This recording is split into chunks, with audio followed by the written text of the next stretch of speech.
quizá me pueda dar un gusto, si es que voy a hablar. Porque empecé a hacer memoria y junto con la retrospectiva de ver cómo era la familia en otras épocas, me fui remontando a mi infancia, que por supuesto fue pre-televisiva. Yo era de los que a las 8:30 de la noche, en la oscuridad de la habitación, después de comer, veía un redondelito iluminado, que era la radio de esa época, y cuando uno la movía, era un ojito que también te escuchaba los programas a las 8:30 de la noche, de Pepe Iglesias, El Zorro, de Tatín, esas cosas. Luego vino la televisión, y otras serie de cosas que se fueron dando, y que me llevaron a repasar un artículo extenso, un trabajo de beca que se publicó en el año 70 en la revista número 25 del Colegio de La Plata, donde por encomienda del Colegio de Provincia yo escribí lo que pude recopilar en ese momento sobre los sistemas de enseñanza del derecho en el mundo, que empezaba por un capítulo que decía las innovaciones o las innovaciones del mundo moderno. Cuando reía me reía un poco. Claro, en esa época había un montón de cosas que no existían. Por ejemplo, no existían las llamadas directas internacionales. Yo tenía un papelito que hacía 21 años que había pedido un teléfono entero y no lo podía conseguir. No existía el fax, no existía el correo electrónico, no existían las computadoras. Varios años después yo me compré una Brothers que era un fantástico, una máquina eléctrica que tenía 15.000 caracteres, éramos unos 6 o 7 páginas de memoria, cuando uno tenía, me parecía un adelanto espectacular. Y en ese trabajo yo mencionaba los intentos que se estaban haciendo por llegar al mundo del derecho con la cibernética, y mencionaba una máquina que estaba en Estados Unidos que ocuparía 8 o 10 habitaciones, que se llamaba algo así como Jurismetrics, ¿cierto? Entonces de ahí para acá fueron apareciendo una cantidad de cosas, y yo las vinculo también a la vida institucional. Porque, y ahora podría poner, comienza el espacio publicitario. Yo quiero hablar de la FACA, quiero hablar de la UIA y también voy a hablar de las incumbencias. La FACA se creó en 1921 y ha sido y es la Organización Nacional de los Colegios de Abogados y de los abogados. Hay épocas en que la gente se siente ajena a la FACA y otra época que se siente próxima. Cuando nos daban palos y se conculcaban los derechos, la sentíamos próxima. Ahora que vinieron con la reforma judicial, nos juntamos todos. En otro momento que estamos ocupados con lo que pasa en la mesa de entrada del juzgado de nuestro departamento judicial, decimos ¿para qué estará la FACA? Como en algún momento decimos ¿para qué estará el colegio? Pero lo cierto es que hay problemas que individualmente los abogados, ni siquiera los colegios locales, pueden resolver por sí solos, sino que se tienen que agrupar para darle respuesta. Esto en el orden nacional, como en el orden regional, ciertas agrupaciones como puede ser el COADEM, o la UIO, la FIA, y en el orden planetario, entidades que nuclean a todos los colegios de abogados, que si tienen un carácter realmente institucional, se van a ocupar no solamente de aquellas cuestiones que tienen un sesgo profesional importante, que es lo que nos permite vivir, sino que se van a ocupar también de aquellos problemas jurídicos que no dan plata. Los temas de la minoría no dan plata, los temas de las cárceles no dan plata, hay una cantidad enorme de problemas que los abogados y las instituciones de abogados se ocupan, a veces yendo más allá de lo que los grupos de abogados por sí harían por sí mismos. Entonces, esta reivindicación de qué son estas entidades somos nosotros. La FACA son los colegios somos los abogados, y la UIA es los colegios, y somos los abogados. Lo que pasa es que en una época lo veíamos como una cosa distante, y era una cosa distante. Andaba muy bien en la defensa de los derechos humanos y demás. Yo el primer congreso que fui fue en el año 81 en Nueva York, por una casualidad que quien tenía que ir, que era Coco Gómez, se le enfermó muy gravemente la madre y bueno, cambió el destino de mi vida. Pero la presencia de Nueva York era un intento de ir un poco más allá de Europa. Era un club centroeuropeo la FACA, a donde prohombres nuestros, realmente próceres, como Alfredo Sibori, mantuvieron el ideal, y la FACA, que se había incorporado desde el principio a la Unión Internacional, asistieron.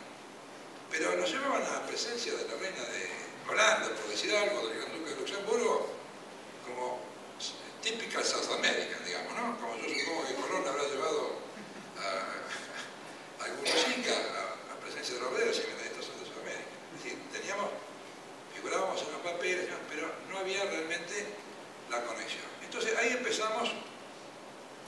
partiendo de esta idea de preguntarnos si esto es el centro UIA París, o son nosotros, o si esto somos nosotros.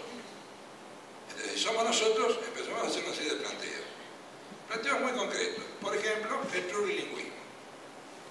La UIA es una entidad fundamentalmente francófona, con un toque anglosajón. Señores, el plurilingüismo lleva al pluriculturalismo. Si hay una sola lengua que se usa, o una lengua predominante y otra que la ayuda, el resto estamos sometidos a esa sujeción, a esa dominación de alguna manera.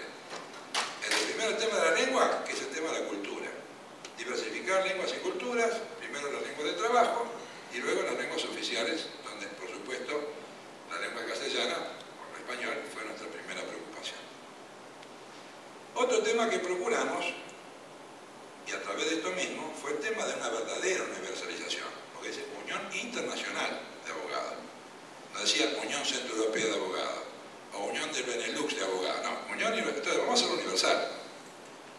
En esa época, estoy hablando antes de la queda del muro, para que nos ubiquemos, ¿no? Se discutía en la OEA qué pasaba con los países, por ejemplo, detrás de la cortina de hierro, cuyas abogacías se querían incorporar. Entonces había dos criterios, ¿no? Las abogacías libres pueden venir. Las que no son libres, no. Y había abogacías que no eran precisamente libres, que tenían que salir por la parte de atrás para poder venir. O tenían que hacer alguna concesión para poder estar.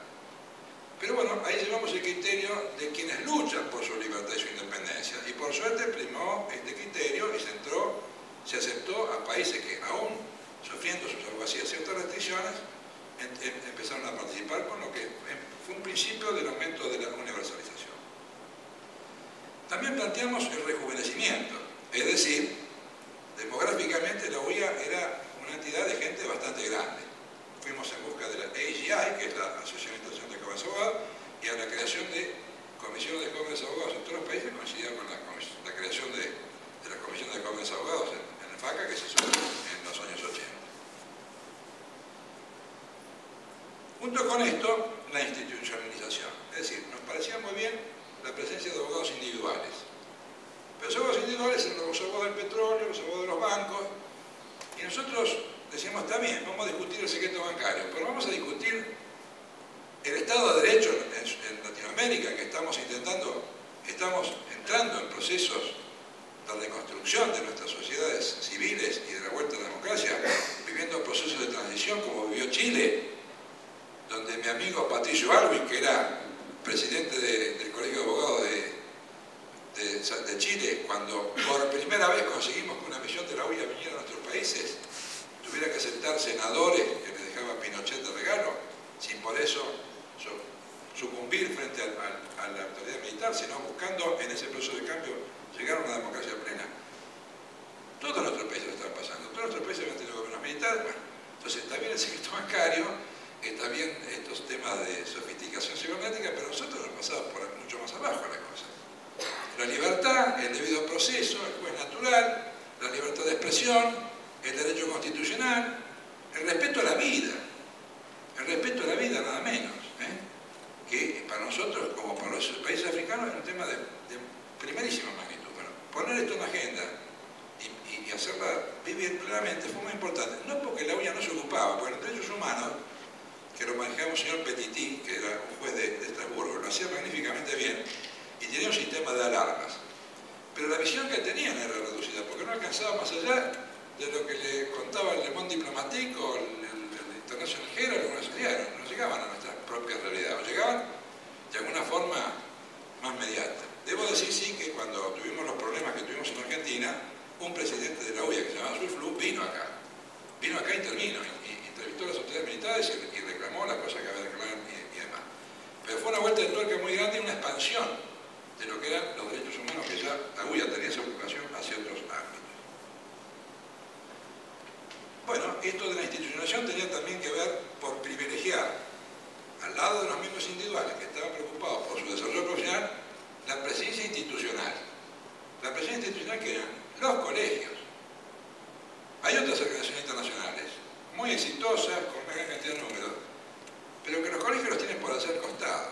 Y nosotros queríamos que los colegios tuvieran protagonismo, tanto en la FIA como en la OIA, como en todas las organizaciones de abogados,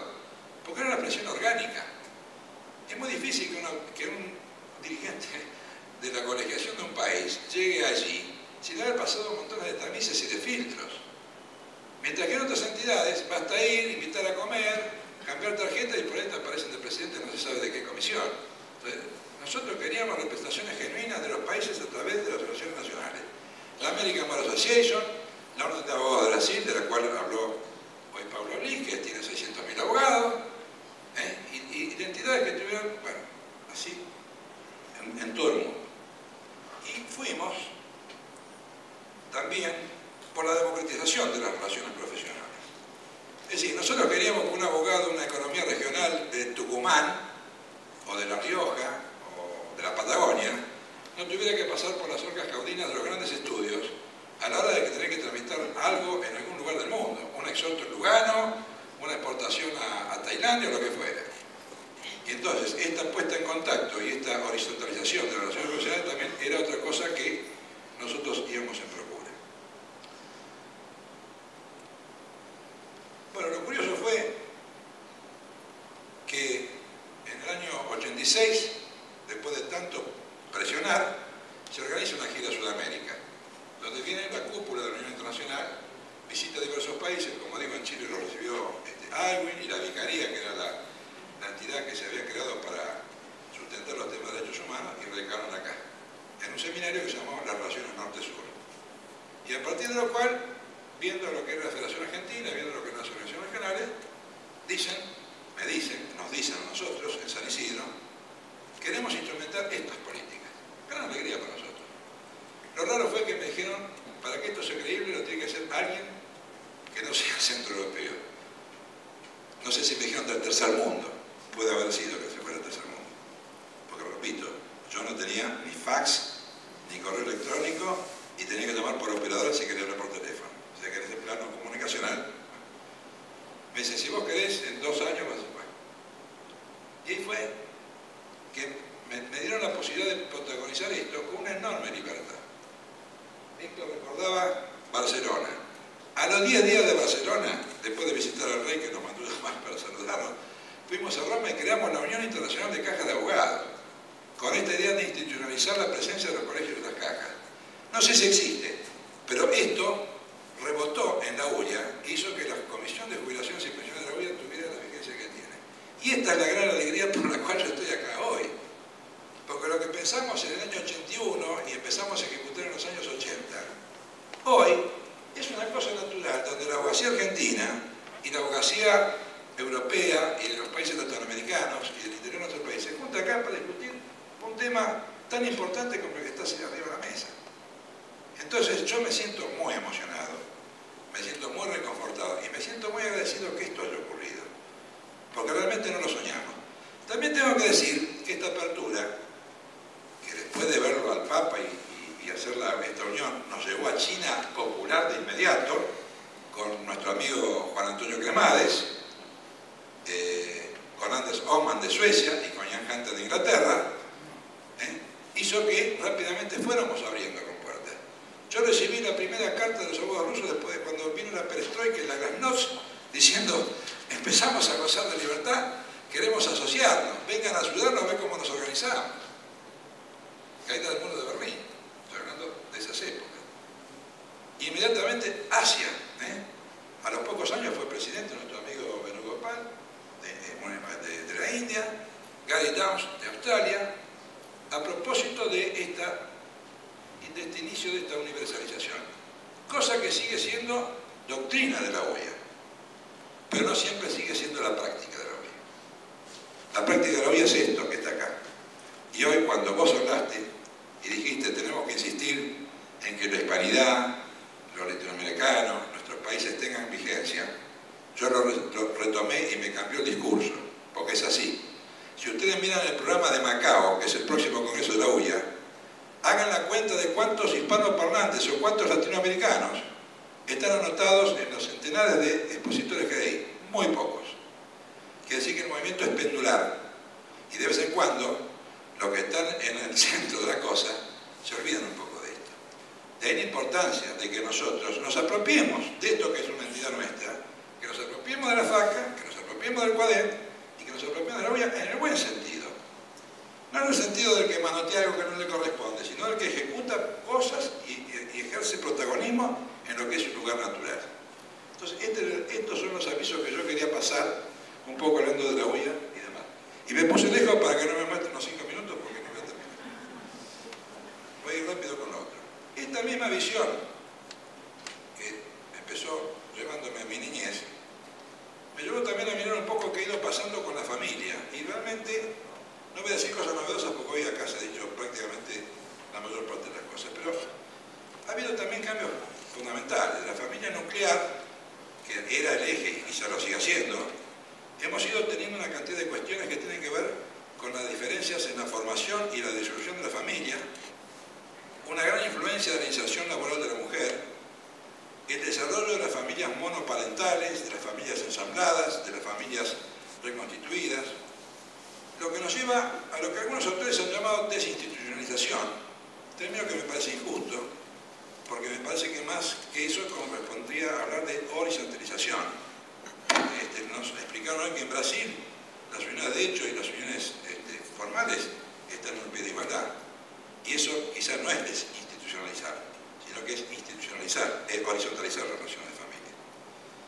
Lo concreto es que antes la gente se casaba, normalmente el casamiento, por lo menos eso dicen algunos tratadistas, no sé si es la verdad, era un poco la puerta de acceso formal a la sexualidad, por lo cual el casamiento era temprano, y esto también llevaba a una procreación y a una independencia de la gente que formalizaba este tipo de unión a una temprana edad. En los últimos tiempos, estos tiempos se han ido prolongando.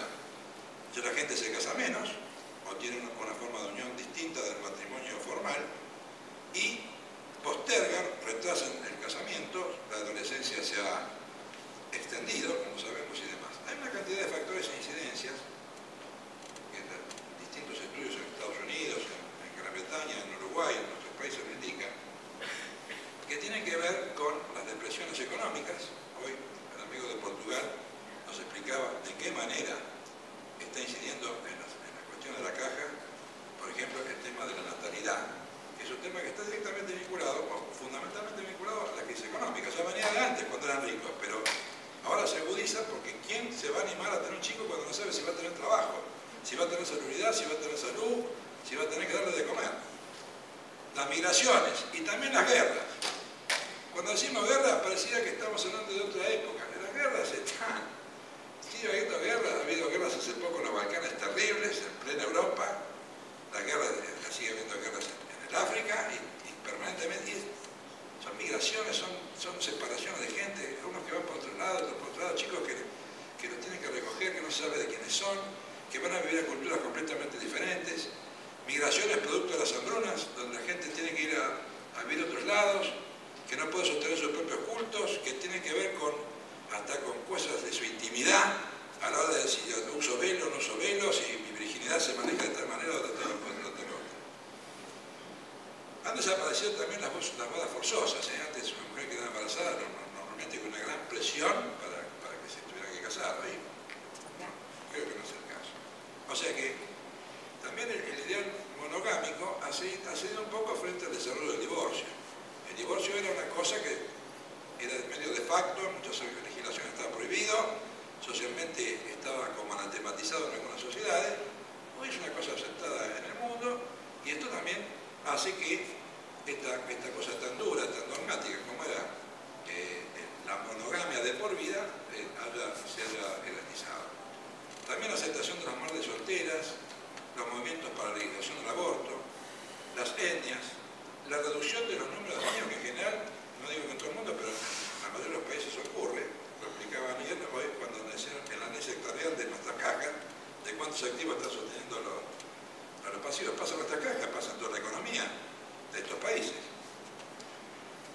Esto que decía de la prolongación de la adolescencia, la cohabitación sin matrimonio, la difusión, divulgación de las relaciones patrimoniales, con la consecuente procreación extramatrimonial, a veces ni siquiera de uniones de hecho, sino por uniones casuales, que después derivan en familias monoparentales, que en definitiva son sistemas alternativos. Yo me acordaba cuando nos íbamos a colar al Festival del Cine de Hermitage, cuando tenía 18 o 20 años. Un día lo conocí a Horst Buchholz, un actor alemán. Era el protagonista de una película que se llamaba El tercer sexo. Un boom para la época. Ahora miro de ver como 26 sexos. Ya no, en esa época el tercer sexo era una novedad. Entonces, bueno, todas estas cuestiones, hoy hablaban de la homo affectio, que me parece un acierto como cambio semántico, los movimientos feministas, etcétera, etcétera, no marcan sino una cantidad de sistemas alternativos de conformación del parentesco, de la familia, de las relaciones entre los que son miembros de esa unión y sus hijos.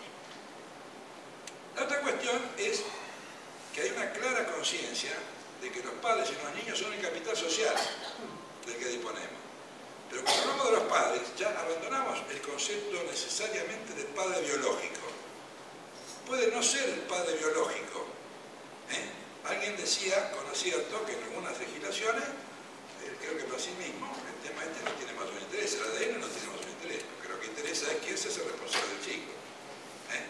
Y también aparece lo que podríamos llamar la subcontratación, es decir, una cantidad de entidades que vienen en ayuda de las falencias que a veces el grupo familiar tiene, a veces de tipo institucional, por vía del Estado, a veces por vía del grupo social, de los grupos religiosos, o por el mero acudimiento de los vecinos. Yo que ando bastante por el norte, trabajé mucho en Catamarca, me llamaba la atención de que no existían los institutos de menores, y sí la palabra criadito. ¿Por qué? Porque cuando había un accidente y moría el padre o la madre en una comunidad pobre, eran los parientes de los vecinos los que lo recogían automáticamente. Entonces, este sistema de solidaridad social primario, a veces mucho más eficaz que el institucional, venía a atender y resolver este tipo de cuestiones. De modo tal que, dicho esto, tenemos que entender que en materia de familia hoy la diversidad es una palabra clave. Ya la nombraron acá. Hoy alguien habló de la diversidad. ¿No es cierto? Y a esto se agrega ahora la concepción que viene de la Convención de los Derechos del Niño, del reconocimiento de los derechos del niño. Hoy el tema del bienestar de los niños es un tema central y es un tema, yo diría, capital dentro del cuadro de derechos humanos.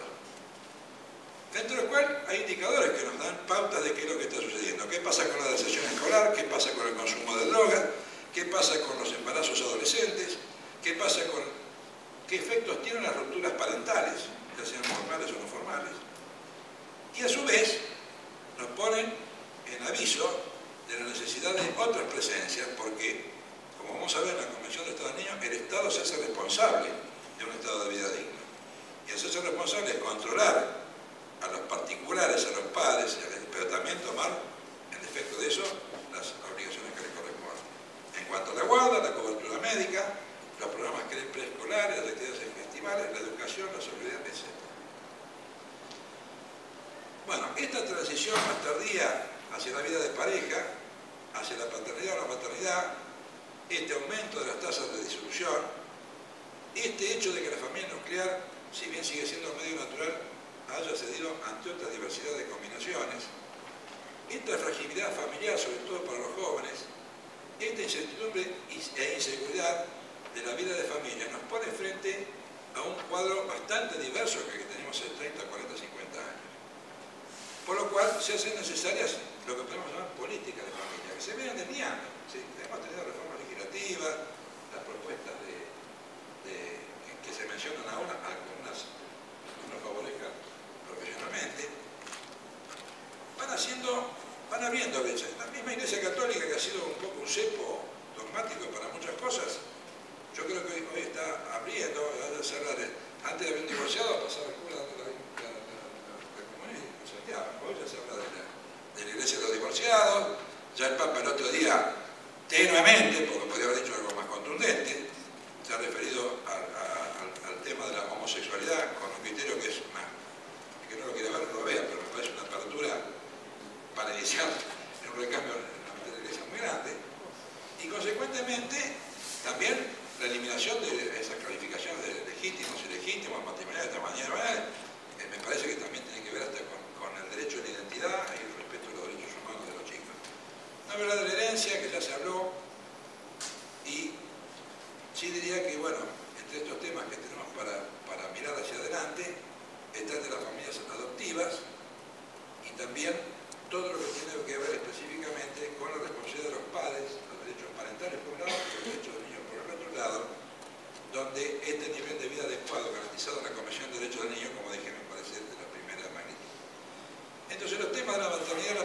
entrar los temas de adopción, de tenencia de hijos, de alimentos, los temas de tutela, los temas del vaciazgo, los temas de la guarda, la separación, el divorcio, los temas del régimen patrimonial.